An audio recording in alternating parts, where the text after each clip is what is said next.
నమస్తే, welcome to question hour. నేను సోనియా. పశ్చిమాసియా యుద్ధం మరింత భీకరంగా సాగుతోంది. దుబాయ్ ఎయిర్పోర్ట్ పై ఇరాన్ తాజాగా దాడి చేసింది. ప్రతిగా ఇరాన్లోని ఓ పోలీస్ స్టేషన్ పై ఇజ్రాయెల్ క్షిపణితో విరుచుకుపడింది. దీంతో రెండు చోట్ల భారీగా మంటలు పొగలెగిసిపడ్డాయి. దుబాయ్ ఎయిర్పోర్ట్ లో విమానాల రాకపోకలు ఆగిపోయాయి. అటు గల్ఫ్ దేశాలతో అమెరికా అధ్యక్షుడు ట్రంప్ చర్చలు జరుపుతూనే హర్ముజ్ జలసంధి రక్షణ కోసం ప్రయత్నాలు మొదలుపెట్టారు. ట్రంప్ కు సహకరించేందుకు మిత్ర దేశాలు విముఖత చూపడం చర్చగా మారింది. హర్ముజ్ జలసంధిలో క్రూడ్ ఆయిల్ నౌకల రక్షణకు యుద్ధ నౌకలను పంపించాలని 7 మిత్ర దేశాలను ట్రంప్ కోరారు. అయితే ట్రంప్ విన్నపాన్ని సున్నితంగా తిరస్కరించాయి మిత్ర దేశాలు. ఈ విషయంలో జపాన్, ఆస్ట్రేలియా, దక్షిణ కొరియా, టర్కీలు ట్రంప్ కు జలకిచ్చాయి. దీంతో మిత్ర దేశాలపై అసహనం వ్యక్తం చేశారు ట్రంప్. యుద్ధ నౌకలను పంపితే మంచిది, పంపకపోతే మరీ మంచిదని ట్రంప్ కామెంట్ చేశారు. ఇంతకీ ఇతర దేశాల యుద్ధ నౌకలపై ట్రంప్ ఎందుకు ఆధారపడుతున్నారు? హర్ముజ్ జలసంధిలో ఇరాన్ వ్యూహానికి ట్రంప్ బిత్తరపోయారా అనే ప్రశ్నలు ప్రస్తుతం చర్చల్లో ఉన్నాయి.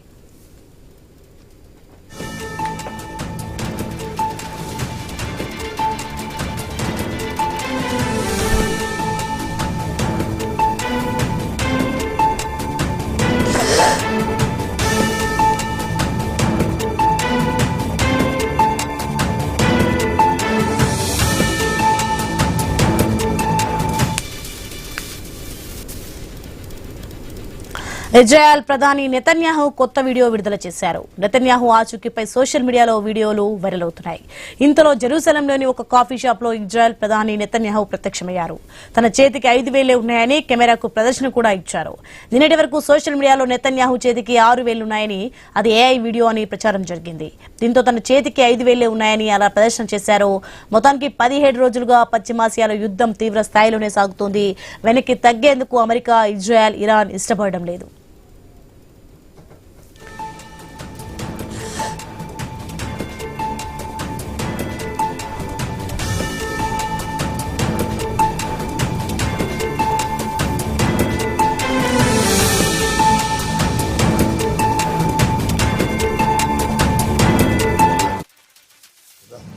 מה שאלת אותי? ראש הממשלה אומרים ברשת שאתה בכלל מת? אני מת על קפה, אתה יודע מה? אני מת על העם שלי. איך הם מתנהגים, פנטסטי. אתה רוצה לספור את מספר אצבעות? אתה יכול להראות לנו? פה. פה. היית? יפה מאוד. לחיים. ראש הממשלה מסר לאנשים שיוצאים ומתאווררים? לצאת להתאוורר, אבל ליד מרחב מוגן. והעמידה שלכם היא מדהימה, נותנת כוח לי, לממשלה, לצה"ל, למוסד. אנחנו עושים דברים אני לא יכול לשתף ברגע זה, אבל עושים דברים מכים באיראן חזק מאוד, גם ביום הזה, גם בלבנון, ממשיכים. אתם אומרים לי להמשיך? אני אומר לכולכם, גם אתם תמשיכו. תמשיכו להישמע להוראות פיקוד העורף, כל הזמן, להישמע להוראות פיקוד העורף, וגם לראשי הערים, להיות תמיד ליד מרחב מוגן. אנחנו נקל ככל שהדבר ניתן. ותודה לך על הקפה, הוא מצוין. אני לא יודע לגבי הקלוריות, זה נראה לי מסוכן מאוד. תודה. מה שאלת אותי? ראש הממשלה אומרים ברשת שאתה בכלל מת? אני מת על קפה, אתה יודע מה? אני מת על העם שלי. איך הם מתנהגים, פנטסטי. אתה רוצה לספור את מספר אצבעות? אתה יכול להראות לנו? היית? יפה מאוד. לחיים. ראש הממשלה מסר לאנשים שיוצאים ומתאווררים? לצאת להתאוורר, אבל ליד מרחב מוגן. והעמידה שלכם היא מדהימה, נותנת כוח לי, לממשלה, לצה"ל.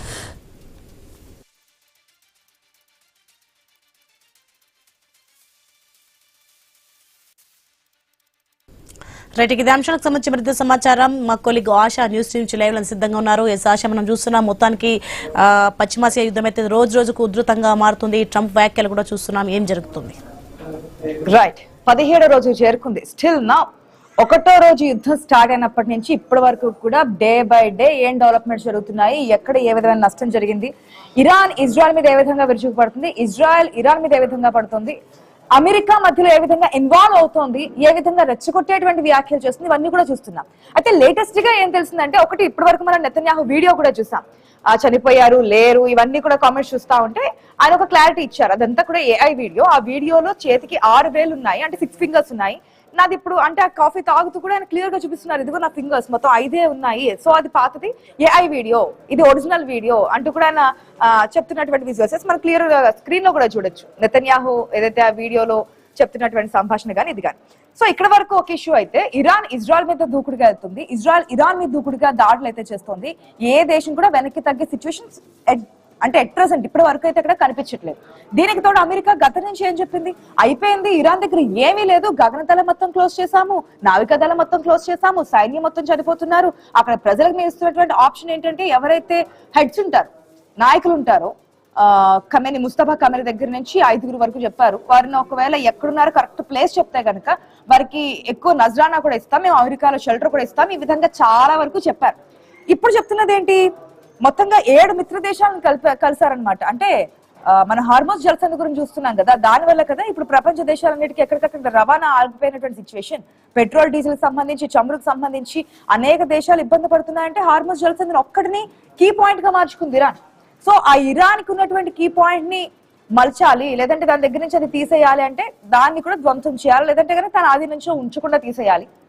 సో 7 దేశాలు అయితే అడిగారు, 7 దేశాలు కూడా క్లియర్ కట్ గా మేము సంబంధం లేదు అని చెప్పారు. దక్షిణ కొరియా అయితే ఒకవేళ మేము నౌకలు పంపించాలంటే ముందు ట్రంప్ తో, అమెరికా అధ్యక్షుడు ట్రంప్ తో మాట్లాడిన తర్వాత, చర్చించిన తర్వాత మేము ఏదైనా డిసైడ్ అవుతామని చెప్పారు. ఇక మిగిలిన దేశాలు జపాన్ కావచ్చు, ఆస్ట్రేలియా కావచ్చు, టర్కీ కావచ్చు, ఇవన్నీ కూడా ఏంటంటే మాకు ఇంట్రెస్ట్ ఏం లేదు, ఇప్పుడు వరకు మేము హార్మోస్ జలసంధికి సంబంధించి ఎటువంటి యుద్ధ నౌకలు పంపించే ఆలోచన లేదని చెప్పి క్లియర్ కట్ గా మెన్షన్ చేసినటువంటి సందర్భం మనకు కనిపించింది.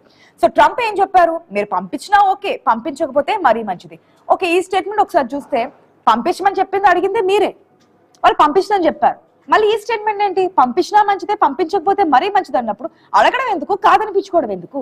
ఇప్పటి వరకు సింగిల్ గా ఫైట్ చేశారు, సింగిల్ గా ముందుకెళ్తామన్నారు, ఎక్కడికక్కడ కూల్ చేశాము, మొత్తం ధ్వంసం చేసేసాము, అంతా అయిపోయింది, ఏదీ లేదన్నటువంటి ట్రంప్ ఇప్పుడు మళ్ళీ మొదటికి వచ్చి మీరు రావాలి, మీరు సాయం చేయండి, మీరు యుద్ధ నౌకలను పంపించండి, అందరం కలిసి వెళ్ళాలి, మీరు రావాల్సిందే అని చెప్పడం దేనికి సంకేతం? ఒకవేళ రానన్న తర్వాత అది కూడా మంచిదే, మేము ఇంకా ముందుకెళ్తామని చెప్పడం ఏ విధంగా చూడొచ్చు? మరొక పక్క దుబాయ్ ఎయిర్పోర్ట్ మీద ఇరాన్ స్ట్రైక్ చేసింది. ఎప్పుడు? స్టార్టింగ్ లో ఒకసారి అటాక్ చేసిన తర్వాత మళ్ళీ సారీ చెప్పింది ఇరాన్, లేదు మేము ఇట్లాగా తప్పు చేస్తాము, ఇట్లా చేయమన్న తర్వాత మళ్ళీ ఒకసారి ఎయిర్పోర్ట్ మీద అటాక్ చేసింది.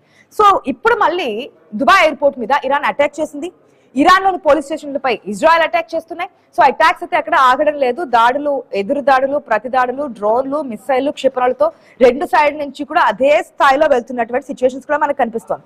అసలు ఇది ఏ స్థాయికి వెళ్తుంది? ఇట్లాగే గనక వారు కొనసాగితే మరికొన్ని రోజుల్లో మరింత నష్టం జరగబోతుంది, ప్రపంచ దేశాలన్నీ కూడా ఆర్థికంగా నష్టపోయే అవకాశం ఉంటుంది అనేది చెప్తున్నటువంటి మాట విశ్లేషకులు.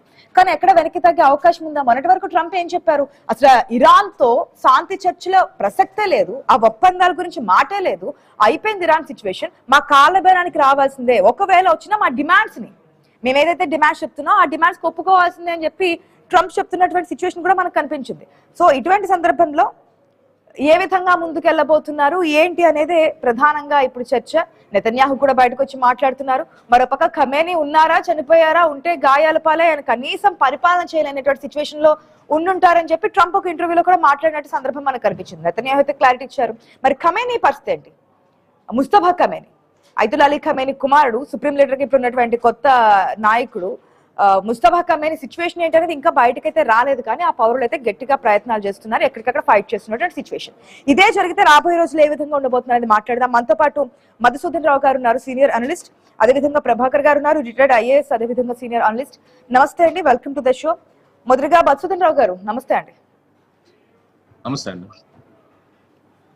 మసూదన్ రావు గారు ఎట్లా చూడొచ్చు అంటారంటే, నిన్నటి వరకు మేము ఇజ్రాయెల్, అమెరికా కలిపి ఇరాన్ మీద దాడులు చేశాయి, అటాక్స్ చేశాయి, మొత్తం కూల్ చేశాము, చాలా మంది చనిపోయారు, ఇంత ప్రాణ నష్టం అది అని చెప్పారు. ఇప్పుడు మిత్ర దేశాలు రావాలి, మీరు సపోర్ట్ చేయాలి, మీ యుద్ధ నౌకలు పంపించండి, రండి, అందరం కలిసి అక్కడ హార్మోస్ దగ్గర ఏదైతే బ్లాక్ చేస్తుంది ఇరాన్ దాన్ని మనం ఆపాలి, దాన్ని మన స్వాధీనంలోకి తీసుకోవాలి, మన ఆధీనంలోకి తీసుకోవాలని చెప్తున్నటువంటి స్టేట్మెంట్స్. కానీ ఆ దేశాలు ఎక్కడ సపోర్ట్ చేయట్లేదు, ఎందుకంటే ఇరాన్ కూడా స్ట్రాంగ్ వార్నింగ్ ఇస్తుంది, ఎవరైనా వచ్చారంటే మీ దేశాల మీద కూడా అటాక్ చేస్తామని చెప్తుంది కదా. సో ఎందుకు ట్రంప్ మళ్ళీ యూటర్న్ తీసుకొని మీరు రండి అనడం వెనక కారణం ఏమనుకోవచ్చు?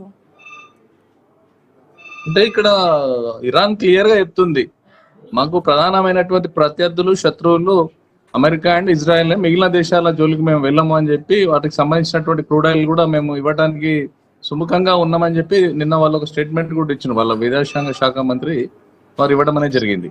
వారంతా క్లియర్ కట్ గా మేము ఎవరికి ఇబ్బంది పెట్టమన్న తర్వాత కూడా ఇప్పుడు ఆస్ట్రేలియా, ఈ టర్కీ వీళ్ళందరినీ కూడా రమ్మని ఏదైతే పిలుస్తుండ్రో ట్రంప్, బట్టిగా కొని తెచ్చుకొని వాళ్ళ ఆస్తి నష్టానికి, వాళ్ళ సైనికులు, వాళ్ళ ఆయుధాలు, వాళ్ళ పడవలు ఎందుకు డ్యామేజ్ చేసుకుంటారు వాళ్ళు? బట్ వాళ్ళు రావడానికి ఇష్టంగా లేరు. ఇవి ఈ దేశాలు కలిసి యుద్ధం చేస్తలేవు కదా. ఇది కేవలం అమెరికా తన స్వయం కృపణంతో తన పెత్తనంతో తను చేస్తున్నటువంటి ఈ యుద్ధం కాబట్టి అన్ని దేశాల్లో ఎందుకు ఇన్వాల్వ్ అయితే దీంట్లో వాళ్ళందరినీ అడిగి యుద్ధం చేయలే కదా మొదలైన. ఇప్పుడు సమస్య వచ్చింది కాబట్టి ఆయనకు సంబంధించినటువంటి ప్రాపర్టీస్ పోకుండా ఈ మిగిలిన దేశాలకు సంబంధించినటువంటి అంటే మీరు కూడా ఇలా లబ్ధి పొందుతారు కదా, మీకు కూడా జలసాన్ని క్లియర్ చేస్తాం కదా అనే ఆలోచనలో ఆయన పోతుండు. కానీ ఇరాన్ చాలా సీరియస్ గా ఉన్నది. ఇప్పుడు హోతీ వాళ్ళు ఉన్నారు కదా, వాళ్ళు హోతీ తెగకు సంబంధించి వాళ్ళు కూడా వచ్చిర్రు. ఇప్పుడు వాళ్ళు కూడా మేము జాయిన్ అయినాం, మా ట్రిగ్గర్ మీద వేలు పెట్టి రెడీ ఉన్నాం. ఎప్పుడంటప్పుడు వచ్చి మేము చెక్ చేయండి. మసూదన్ రావు గారు నన్ను అంటూ ఆడియో మ్యూట్ అయింది, ప్లీజ్ ఒకసారి చెక్ చేయండి.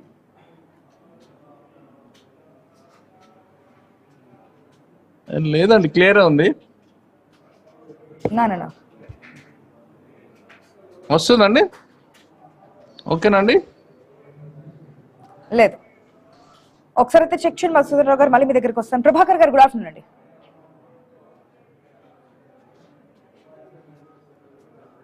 హలో వస్తుందండి. ప్రభాకర్ గారు ఆడియో కూడా రీచ్ అవ్వట్లేదు. మీదే ప్రాబ్లం ఉందండి. ఎస్ ఎస్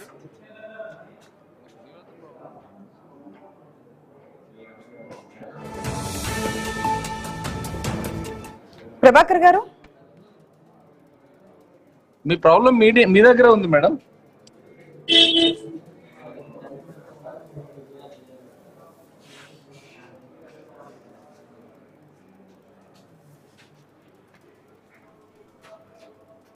వినొస్తుందండి ప్రభాకర్ గారు? మేడం వినొస్తుందా? ఎస్ ఎస్ ఎస్ మాట్లాడొచ్చా? మాట్లాడచ్చు. ఎట్లా చూడాలంటారు? ఇప్పుడు హౌతీకి సంబంధించినటువంటి మిలిటెంట్స్ కూడా వాళ్ళు కూడా ఈరోజు ఇరాన్ కి సపోర్ట్ చేస్తుండ్రు. జలసంధి ఏదైతే ఉందో ఆ జలసంధిని కూడా మేము అక్కడ వీళ్ళకి సపోర్ట్ గా మేము వస్తామని చెప్పి అంటూ ఉన్నారు. అదే కాకుండా ఇంకొక జలసంధి కూడా అక్కడ ఇంకోటి ఉంది, బాబు ఎల్ మన్బెత్ అనే ఒక జలసంధి ఉంది. ఆ జలసంధిని కూడా మూసేయాలన్న ఆలోచనతో ఇప్పుడు వాళ్ళు ప్రయత్నం చేస్తున్నారు. అది మూసేస్తే మాత్రం మొత్తం ప్రపంచ దేశాలకు ఆయిల్ సప్లై అనేది బంద్ అయిపోతుంది. ఎందుకంటే బాబెల్ మన్బెత్ జలసంధి ఏదైతే ఉన్నదో అది మధ్యతర సముద్రాన్ని, అట్లాంటిక్ ఓషన్ ని, గల్ఫ్ ఆఫ్ ఆడెన్, హిందూ మహాసముద్రం ఇవన్నీ కూడా కలుపుతా ఉన్నది. అది అటువంటి జలసంధిని కూడా వాళ్ళకి క్లోజ్ చేయాలని చెప్పి ఆలోచిస్తే అంటే ఆల్టర్నేట్ రూట్ అన్నట్టు ఇది కూడా మూసేయాలనే ఆలోచనలో ఇవాళ హోతీ వాళ్ళకి సంబంధించినటువంటి ఆర్గనైజేషన్ కూడా ఇలా ముందుకు వచ్చినాయి. ఒకవేళ హోతీ వాళ్ళు కూడా ఇలా ఇన్వాల్వ్ అయిననుకోండి ఇరాన్ కొంత బలం పెరుగుతుంది. కాబట్టి ఇది రెండు మూసేస్తే ప్రపంచ దేశాలకు ఇబ్బంది అవుతుంది. కానీ ఇరాన్ క్లియర్ గా చెప్తా ఉన్నది, మేము మిగిలిన దేశాలకు సంబంధించినటువంటి ఏవైతే ఉన్నాయో పడవలు వాటిని మేము ఆపము, వాళ్ళు సప్లై చేసుకోవచ్చు, కేవలం మేము ఇజ్రాయెల్ ను అమెరికాని మాత్రమే వదిలిపెట్టామని చెప్తున్నారు. వాళ్ళు చాలా సీరియస్ గా ఉన్నారు. మన IRGC వాళ్ళు కూడా సీరియస్ గా చెప్తున్నారు. ఏమని చెప్తున్నారు అంటే అమెరికాని వదిలిపెట్టలేదు, నెతన్యాహుని కూడా వదిలిపెట్టలే అంటున్నారు. నెతన్యాహు చనిపోయినా ఉన్నాడా అనేది అనుమానం ఉంది. కానీ నిన్న ఆయన ఒక కాఫీ సెంటర్ లో హోటల్లో ఒక దగ్గర కలిసి నేను బ్రతికే ఉన్నా, నా చేతి వేళ్ళు చూడండి 6 కాదు 5 ఉన్నాయని చెప్పి ఆయన ప్రత్యక్షమైన నేను ఉన్నా అని చెప్పి ఆయన డిక్లేర్ చేసుకుంటున్నారు. కానీ IRGC ఏమంటుందంటే పసి పిల్లల్ని చంపినటువంటి నరహంతకుని మేము వదిలిపెట్టాము, ఖచ్చితంగా మేము అతన్ని చంపేస్తామని చెప్పి వాళ్ళు కూడా అల్టిమేటం ఇవ్వడం అనేది జరిగింది. కాబట్టి ఈ రెండు దేశాలు చేస్తున్నటువంటి యుద్ధంలో ఇజ్రాయెల్ ఆటోమేటిక్ గా అమెరికాను కూడా గుంజింది. దీంట్లో అమెరికా ఇన్వాల్వ్ అయింది. అమెరికా ఏమనుకున్నదంటే ఏదో ఇలా ఇన్వాల్వ్ అయిపోయిన తర్వాత దీన్ని మొత్తం మనం ఇరాన్ ని తీసేసుకోవచ్చు, కంట్రోల్ చేసుకోవచ్చు అన్నటువంటి అమెరికా యుద్ధంలో ఎంటర్ అవడం అయితే అయింది. కానీ ఇప్పుడు వెనక్కి పోవడానికి దానికి ప్రపంచ దేశాలు కూడా కొనసాగితే ఎటువంటి పరిణామాలు ఉండబోతున్నాయని తెలుసుకునే ముందు షార్ట్ బ్రేక్ తీసుకుందాం. State on.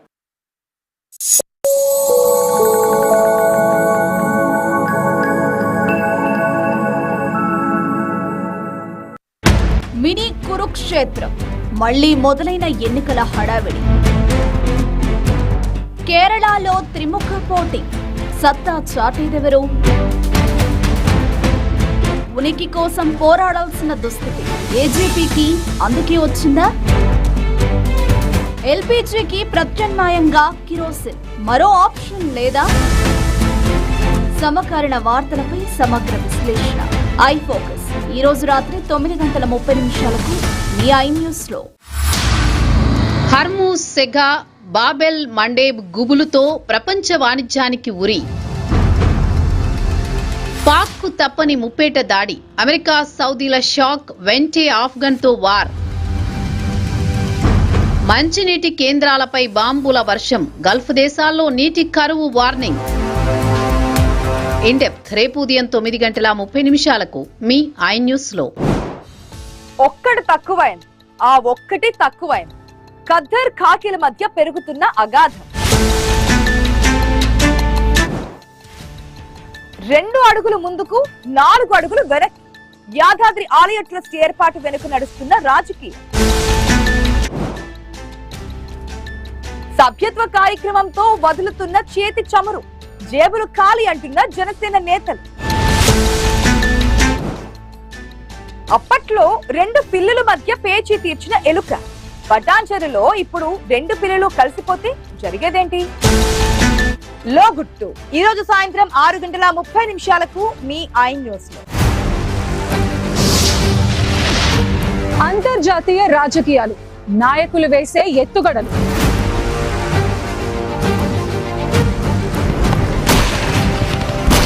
ప్రపంచంలో జరిగే యుద్ధాలు, వ్యూహాలు, ఒప్పందాలు.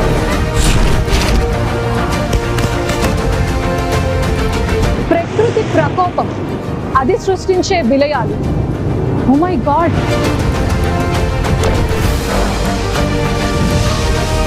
అంతర్జాతీయ వార్తల సమగ్ర సమాహారం ఒకే చోట, ఒకే బులెటిన్ లో. నిజాన్ని మాత్రమే చెప్పే ఇది నిజం. సోమవారం నుండి శనివారం వరకు ప్రతిరోజు రాత్రి 8:30 మీ ఐ న్యూస్ లో. రాజకీయ చదరంగంలో తెర ముందు పాత్రధారులే మీకు తెలుసు, కానీ తెర వెనుక సూత్రధారులెవరు? వాళ్ళు వేసే ఎత్తులు, పై ఎత్తులు, వ్యూహాలు, ప్రతి వ్యూహాలు పెరుమాళ్లకే కాదు, నాకు తెలుసు. నేను మీ ఆశ. మండే టు సాటర్డే సాయంత్రం 6:30 లోగుట్టులో కలుద్దాం. Don't miss it.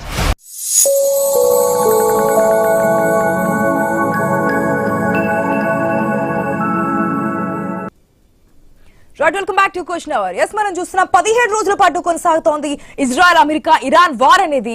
2 పక్కల నుంచి, ఇటు పక్క అమెరికా ఇజ్రాయెల్ తగ్గట్లేదు, అటు పక్క ఇరాన్ కూడా ఏ మాత్రం వెనక్కి తగ్గకుండా 17 రోజుల నుంచి కూడా టఫ్ ఫైట్ ఇస్తున్నటువంటి సిచ్యువేషన్. అటు పక్క దుబాయ్ ఎయిర్పోర్ట్ మీద ఇరాన్ ఫైట్ చేస్తుంటే, అంటే దాడులు చేస్తుంటే, ఇరాన్ కి సంబంధించినటువంటి పోలీస్ స్టేషన్స్ మీద, స్థావరాల మీద ఇజ్రాయెల్ అదే స్థాయిలో అటాక్ చేస్తున్నటువంటి సిచ్యువేషన్ కూడా కనిపిస్తుంది.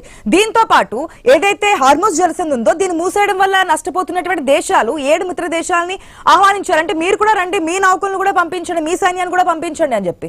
కానీ ఏ దేశము, జర్మనీ కావచ్చు, దక్షిణ కొరియా కావచ్చు, ఆస్ట్రేలియా కావచ్చు, టర్కీ కావచ్చు, ఏ దేశము కూడా దానికి అంగీకరించలేదు. మాకు అవసరం లేదు, ఆలోచిస్తామన్న దాటితోనే దాటి వేసినట్టు సిచ్యువేషన్. సో ఎందుకు ట్రంప్ మళ్ళీ యూటర్న్ తీసుకుంటున్నారు? ఇంకా ఎక్కువ బలగాలు కావాలంటున్నారు. మరొక జలసంధిని కూడా ఎందుకు క్లోజ్ చేయాలనుకుంటున్నారు? ప్రతిదాన్ని తన ఆధీనంలో ఉంచుకోవాలని చెప్పి ప్రయత్నిస్తున్నటువంటి ట్రంప్ ఆలోచనలు ఎంతవరకు సమంజసం అనే దాని గురించి డిస్కస్ చేస్తున్నాం.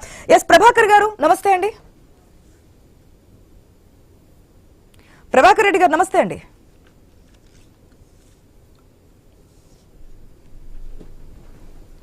హలో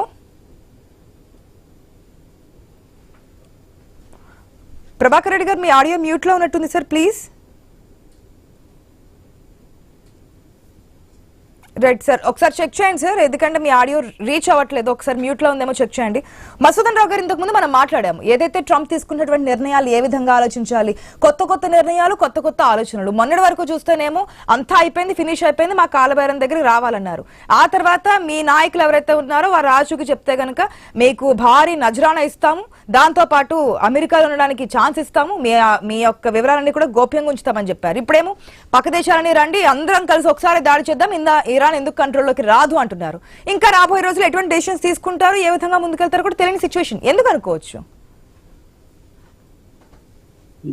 అదే అమెరికా తను ఆర్థికంగా నష్టపోకుండా ఇతర దేశాల మీద చేద్దామని ఆలోచనలో ఉన్నది. అంటే వేరే అన్ని దేశాలను కూడా ఇన్వాల్వ్ చేద్దామని చూస్తా ఉన్నాడు. ఇక్కడ ఈ చిన్న దేశాలు ఏవైతే ఉన్నాయో ఇవాళ అమెరికాని నమ్మేటువంటి పరిస్థితి లేదు. ఐరోపా దేశాలు ఏవి కూడా అమెరికాని నమ్మే పరిస్థితి లేదు. ఇవాళ అమెరికా ఏమంటుంది, ఇరాన్ పని అయిపోయింది మొత్తానికి, ఇరాన్ కోలుకోలేదు, ఇరాన్ యొక్క వాళ్ళ సైనిక స్థావరాలు, వాళ్ళ హెలిప్యాడ్స్ ఎక్కడెక్కడైతే ఏమేమైతే ఉన్నాయో ఆయుధాలు అన్ని మ్యాగజైన్స్ మీద అన్నిటి మీద మేము బాంబులు వేసేసినాం. ఇరాన్ దగ్గర ఏమీ లేదు అని ప్రకటన చేసిన తర్వాతనే ఇమీడియట్లీ అక్కడ ఇరాన్ వాళ్ళు ఈ ఒక చాలా కాస్ట్లీ యుద్ధ నౌక మీద గెరాడ్ ఫోర్ట్ లో ఒక పెద్ద ప్రమాదం జరిగింది. అట్లనే ఒక పెద్ద నేవీ ఒకటి చమురు తీసుకోపోతున్నటువంటి పడవ కూడా, దాని మీద కూడా పెద్ద ఎత్తున దాడులు జరుగుతూ ఉన్నాయి. అంటే ఇక్కడ ఒక పక్కనే అమెరికా ఏమి లేదు, అయిపోయింది, ఇరాన్ పని అయిపోతుంది అని చెప్తున్నప్పటికీ కూడా ఇరాన్ టార్గెట్ చేసి మరి పెద్ద పెద్ద షిప్పులు టార్గెట్ చేసి మరీ కొడతా ఉన్నది. ఈ యొక్క నష్టం ఎవరు భరించాలి? కోట్ల రూపాయల లక్షల కోట్ల డాలర్ల విలువైనటువంటి పడవల ఇంత ముడి సరుకు సముద్రం పాలు అవుతా ఉంటే, ప్రాణాలు పోతూ ఉంటే, ఇంత ఆస్తి నష్టం జరుగుతుంటే వాళ్ళని ముందుకు పంపించి వాళ్ళ భుజం మీద తుపాకీ పెట్టి కాలుద్దామని వాళ్ళు ట్రంప్ చూస్తుండ్రు. అవన్నీ కూడా వాళ్ళు జాగ్రత్తగా ఉన్నాయి.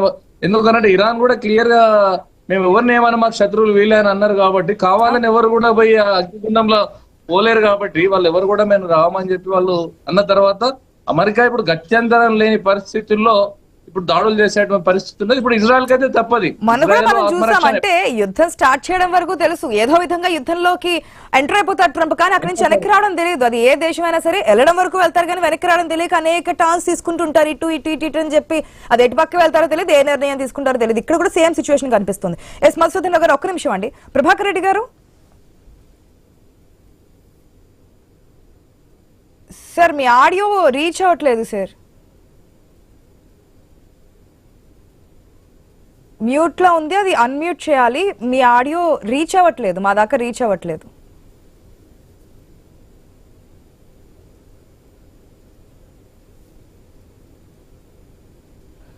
ఐఎమ్ సారీ సార్, ఎందుకంటే అది అసలు ఆడియో రీచ్ అవ్వట్లేదు. ప్లీజ్ ఇంకొకసారి చెక్ చేయండి, మీ వాల్యుబుల్ ఇన్ఫర్మేషన్ కూడా మాకు అవసరం, ఇంకొకసారి చెక్ చేయండి. మధుసూదన్ రావు గారు, ఒకవేళ ఇదే కనుక కొనసాగితే ఇప్పుడు ఏ దేశము సపోర్ట్ చేయడానికి అమెరికాకి దగ్గర రావట్లేదు, అమెరికా ఇంకాస్త ఏదైనా చెప్పినా లేదంటే ఇంకో టర్న్ తీసుకున్నా ఏ దేశము యుద్ధంలో తను కూడా పాత్ర పోషించడానికి లేదంటే తమ దేశం మీద ఆయుధాలు వేయించుకోవడానికి దాడులు చేయించుకోవడానికి సిద్ధంగా లేదనేది క్లియర్ గా తెలుస్తోంది. ఎంతవరకు ఈ ఫైట్ ముందుకెళ్లే ఛాన్స్ ఉందనుకోవచ్చు, ఇంకా ఎన్నాళ్ళు కొనసాగే సిచ్యువేషన్ ఉందనుకోవచ్చు? ఇప్పుడు ట్రంప్ మాటలు చూస్తుంటే ఇంకెంతకాలము అమెరికా అయితే ముందుండి అటాక్స్ చేస్తూ ఉండే సిచ్యువేషన్ అయితే కనిపించట్లేదు అనుకోవచ్చు. అమెరికా యుద్ధం ఆపదండి, అమెరికా కంటిన్యూ చేస్తుంది. ఇంకా ఏదో రూపంలో వాళ్ళ మీద ఇజ్రాయెల్ అడ్డం పెట్టుకుని యుద్ధం అనేది కంటిన్యూ చేస్తుంది. ఎందుకంటే అమెరికా ఓటమిని ఒప్పుకోదు. అది శత్రు దేశం సర్వనాశనం చేసేదాకా దాన్ని ఎట్లా అట్లా మొత్తం మీద ఆర్థిక నష్టం అయినా కూడా దాన్ని యుద్ధం ఆపే పరిస్థితి ఉండదు. ఇప్పుడు కొత్తగా ఇంకా నోపో అనే ఒక సంస్థ ఉంటది, ఇది మన కౌంటర్ టెర్రరిస్ట్ సంబంధించినటువంటిది ఈ యొక్క ఇరాన్ లో ప్రారంభించబడ్డది. అది దాని రక్షణలో ఇప్పుడు ఖొమైనీ ఉన్నాడని చెప్పి అంటారు. ఖొమైనీ చచ్చిపోలే, ఎవరు కొడుకు ఖొమైనీ ఉన్నాడుగా, ముస్తాబా చనిపోలేదు అని చెప్పి వార్తలు వస్తా ఉన్నాయి.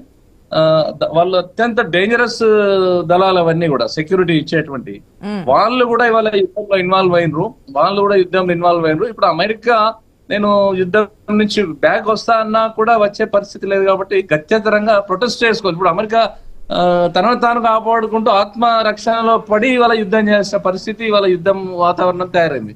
ఎందుకంటే చేయాల్సినంత చేసి పసిపిల్లల కానించి చంపేసినటువంటి అమెరికా, ఇజ్రాయెల్ ఇవాళ మేమంతా చేసినాం, విధ్వంసం చేసినాం, ఇవాళ మన అందరం శాంతి కాములుగా ఎక్కడ వాళ్ళం అక్కడ ఉండిపోదామని చెప్పి ఇవాళ ప్రపంచ దేశాలు ఒక నాయకుడు కూడా బయటకు వచ్చి మాట్లాడారు కదా, మాకున్నటువంటి ఒకే ఒక ఒప్పందం ఏంటంటే ప్రజలకి నష్టం జరగకుండా చూసుకోవాలి, ఏదైనా స్థావరాలు ఉంటే అటాక్ చేయడం తప్పించి ప్రజలకి నష్టం జరగకూడదు అనేది మా యొక్క ఒప్పందం అని చెప్తున్నారు. కానీ రియాలిటీలో జరుగుతుంది అనుకోవచ్చు. ఎంతమంది ప్రాణాలు కోల్పోయారు, ఎంతమంది చిన్నారులు ప్రాణాలు కోల్పోయారు. ఈ యుద్ధ నీతి అదే కదా. ఇవాళ ఇజ్రాయెల్ పోలీస్ స్టేషన్ మీద దాడి చేసింది. పోలీస్ స్టేషన్ లో ఎవరు ఉంటారండి? పోలీస్ స్టేషన్ లో సామాన్య ప్రజలు, పోలీసులు, అక్కడ లోకల్ పోలీసు వీళ్ళు ఉంటారు. దాని మీద కూడా దాడి చేసింది. ఇప్పుడు ఎయిర్పోర్ట్ మీద ఇరాన్ వాళ్ళు ఎయిర్పోర్ట్ మీద దాడేసి అది పోయింది. సిస్టమ్ మొత్తం దెబ్బతిన్నది. సామాన్య ప్రజలు, చిన్నపిల్లలు, స్కూల్స్, హాస్పిటల్స్ ఇవన్నీ కూడా వదిలిపెట్టాలి. మొన్న ఇజ్రాయెల్ లెబనాన్ మీద దాడి చేసినప్పుడు మొత్తం హాస్పిటల్లో ఉన్నటువంటి హాస్పిటల్ సిబ్బంది చనిపోయినారు.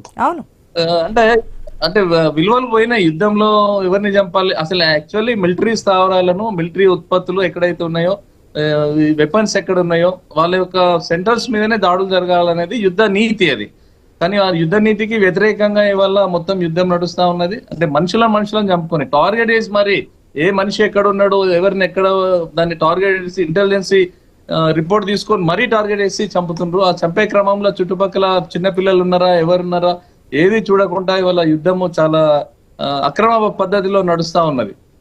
కాబట్టి ఈ యుద్ధాన్ని ఇప్పుడు అమెరికా వెనుక తీసుకొని మేము ఆగిపోతామన్న ఆలోచన చేసినా కూడా ఇవాళ హోతీలు కావచ్చు, ఈ IRGC వీళ్ళు కావచ్చు, నోపోక్ సంబంధించినటువంటి సంస్థ వీళ్ళు కావచ్చు, ఎవరు కూడా ఇవాళ వీళ్ళు ఆగే పరిస్థితి లేదు. ఎందుకంటే వాళ్ళు ఇవాళ మండుతున్న వాళ్ళు సలసల నూనెలా మండుతున్నటువంటి వాళ్ళు ఇవాళ ఈ నిప్పు రాజేసిండు అమెరికా, దీన్ని చల్లరిస్తా అంటే ఆయన చల్లార్చినా కూడా వాళ్ళు ఉరుకునేటువంటి పరిస్థితి. స్టార్ట్ చేయడం ఒక దేశం స్టార్ట్ చేయొచ్చేమో, కానీ ఆగాలంటే అటుపక్క నుంచి మరొక దేశం కూడా దానికి అగ్రీ చేయాలి, డిమాండ్స్ ఓకే చేయాలి, జరిగిన నష్టాన్ని పూడ్చాలని చెప్పి ఇరాన్ కూడా డిమాండ్స్ ముందు పెడుతుంది. మరి ఆ డిమాండ్స్ కూడా ఈ దేశాలు అంగీకరించినప్పుడే దీనికి ఫుల్ స్టాప్ పడే అవకాశం ఉంటుంది. స్టార్ట్ చేయడం ఒక దేశం వన్ సైడ్ నుంచి స్టార్ట్ చేయొచ్చు, కానీ క్లోజ్ చేయాలంటే టూ సైడ్స్ నుంచి అది రావాలి కదా. Thank you so much Madhusudan Rao గారు. మరి ఈ విధంగా ఎన్ని రోజులు నడిపిస్తారు ట్రంప్? మరి కొత్త విధానాలు, కొత్త నిర్ణయాలు ఏమైనా తెర మీద తీసుకొస్తారా? ఒకవేళ ఇప్పుడు ఏదైతే మిత్ర దేశాలు 7 దేశాలు కూడా మేము రామని చెప్పాయో వాటి మీద ఏ విధంగా యాక్షన్ తీసుకోబోతున్నారు, వాటి మీద ఎటువంటి నిర్ణయాలు తీసుకోబోతున్నారు? టారిఫ్లు అనే ఒక బాంబు ట్రంప్ చేతిలో ఉంటుంది కాబట్టి దాన్ని ఏమైనా వినియోగించే అవకాశం ఉంటుందా? ఏదైనా నిర్ణయం తీసుకోవచ్చు, తర్వాత ఏ టర్న్స్ అయినా తీసుకునే అవకాశం ఉంటుంది ట్రంప్ విషయంలో. కాబట్టి రానున్న రోజుల్లో యుద్ధానికి సంబంధించి ఏ విధమైన మలుపులు తిరగబోతున్నాయో చూద్దాం. ఇది వాటి question hour. Keep watching I news. నమస్తే.